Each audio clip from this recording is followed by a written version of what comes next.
생명의 생가에서는 출애굽기서를 묵상하고 있죠.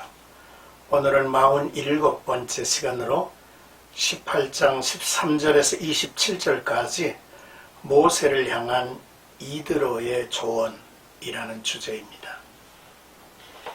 이방 제사장이었던 이드로는 모세의 증언을 듣고 여호와 하나님에 대한 간접 경험의 기회를 얻어서 여호와를 향한 신앙을 가진 자입니다. 오늘 단락은 모세가 이드로에게서 행정적 조언을 이제 받는 내용이죠. 이드로는 모세가 아침부터 저녁까지 재판석에 앉아 백성들의 민원을 처리하는 것을 보고 이를 효과적으로 처리할 수 있는 방법을 제시해 줍니다. 먼저 13절에서 16절까지는 모세의 장인 이드로가 모세 하는 일을 보다라는 내용입니다. 모세는 아침부터 저녁까지 재판석에 앉아 수많은 백성들의 민원을 처리해 주었습니다. 이를 지켜본 이드로가 내가 이 백성에게 행하는 일이 어찌 됨이냐, 어찌하여 내가 홀로 앉아있고 백성은 아침부터 저녁까지 내 곁에서 있느냐라고 물었습니다. 모세는 그들이 일이 있으면 내게로 오나니 내가 그 양쪽을 재판하여 하나님의 율례와 법도를 알게 하나이다라고 했습니다. 이드로는 모세의 윤리적인 잘못을 지적함이 아니라 비능률적인 것을 지적하고 있습니다. 당시 백성들은 하나님의 뜻을 알고자 모세에게 많은 일을 가지고 와서 문의를 했습니다. 이 모든 일을 모세 혼자 감당하고 있었기 까닭이죠. 이는 능률적이지 못한 일일 뿐 아니라 지속할 수도 없는 일이었습니다. 이스라엘은 이제 하나님의 큰 민족이 되었습니다. 따라서 이에 걸맞은 조직과 제도가 필요했죠. 이드로는 미디안에서 자기의 부족을 이끌고 오는 어른으로서 자기의 경험에 따른 조언을 모세에게 한 것입니다. 이제 17절에서 23절까지 모세의 장인 이드로가 조언을 하다라는 내용입니다. 내게 충고해 줄 사람이 있다는 것은 축복입니다. 그가 하나님이 주신 지혜를 가진 자이며 사랑하는 마음, 진실한 마음, 사심이 없는 사람이라면 하나님이 보내준 천사라고 말할 수 있을 것입니다. 모세에게 장인 이드로가 충고합니다. 이렇게 해서야 되겠는가? 자네만이 아니라 이 백성도 얼마 가지 않아 지쳐버리고 말 것이니 이렇게 힘겨운 일을 어떻게 혼자서 해내겠는가? 이제 내가 네게 방침을 가르치리니 아무쪼록 하나님께서 너와 함께 하셔서 도와주시기를 원한다 했습니다.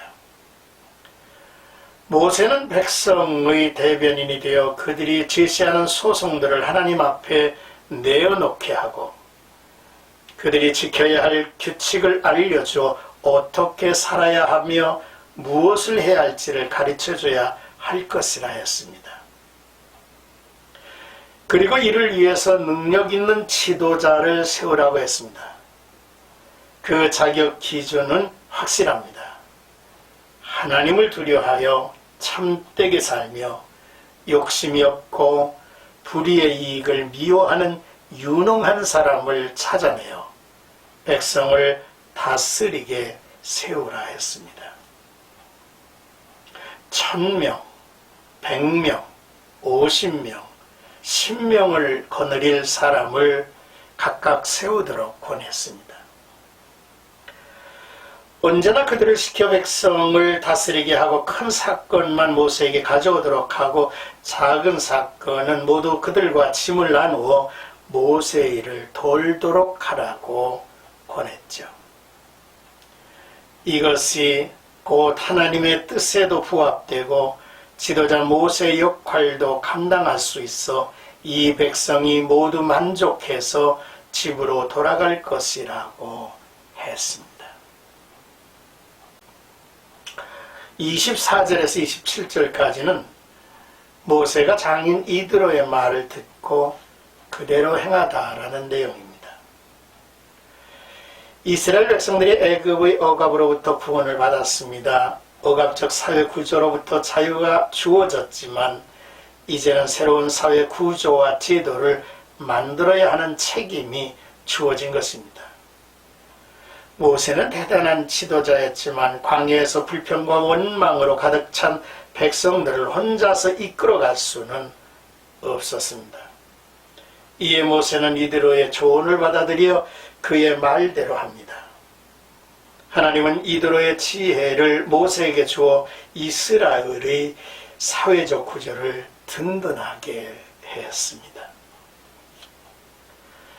모세가 하루 종일 재판을 했다는 것은 사법권이 모세에게만 있었고 모든 권한이 혼자 독점했음을 의미하죠. 이 권한을 다른 사람과 나누라는 이드로의 조언은 권력을 가진 사람이 받아들이기 쉬운 일이 아닐 것입니다. 그런데 모세는 이드로의 충고를 놓치지 않을 만큼 겸손했죠. 이들의 조언은 모세에 대한 사랑과 애정이 있었기에 가능한 일이었습니다. 또한 사랑이 담긴 조언만이 받아들여지는 법이죠. 성도들에게 중요한 것은 신앙교제입니다. 출애굽기 18장은 그 같은 내용을 우리에게 교훈해주고 있죠. 그렇습니다. 하나님의 나라, 주님의 몸된 교회는 유기적 공동체제로 세워져 갑니다. 바울은 로마서 12장 4절에서 8절에 이런 말씀을 했습니다. 우리가 한 몸에 많은 지체를 가졌으니 모든 지체가 같은 기능을 가진 것이 아니니 이와 같이 우리 많은 사람이 그리스도 안에서 한 몸이 되어 서로 지체가 되었느니라. 우리에게 주신 은혜대로 받은 은사가 각각 다르니 혹 예언이면 믿음의 분수대로, 혹 섬기는 일이면 섬기는 일로, 혹 가르치는 자면 가르치는 일로, 혹 위로하는 자면 위로하는 일로, 구제하는 자는 성실함으로, 다스리는 자는 부지런함으로, 긍휼을 베푸는 자는 즐거움으로 할 것이니라 했습니다. 오늘 주님의 몸된 교회가 사회적인 비난의 대상이 되기도 하고 또 주님의 몸된 교회 안에서 끊임없는 분쟁과 다툼이 이어지기도 합니다. 이는 교회가 유기적 공동체로 아름답게 세워져 가지 못하기 때문인 것입니다. 코로나 사태로 인해서 교회의 모든 활동이 중지됐습니다. 이제 새롭게 교회의 문을 열어야 할 때인데 이제는 교회가 어떤 기반으로, 어떤 시스템으로, 어떤 모양새로 나가야 할 것인가를 준비하고 새로운 하나님의 나라, 복음의 계절을 이 땅에 펼쳐가는 힘있는 교회가 되었으면 좋겠습니다.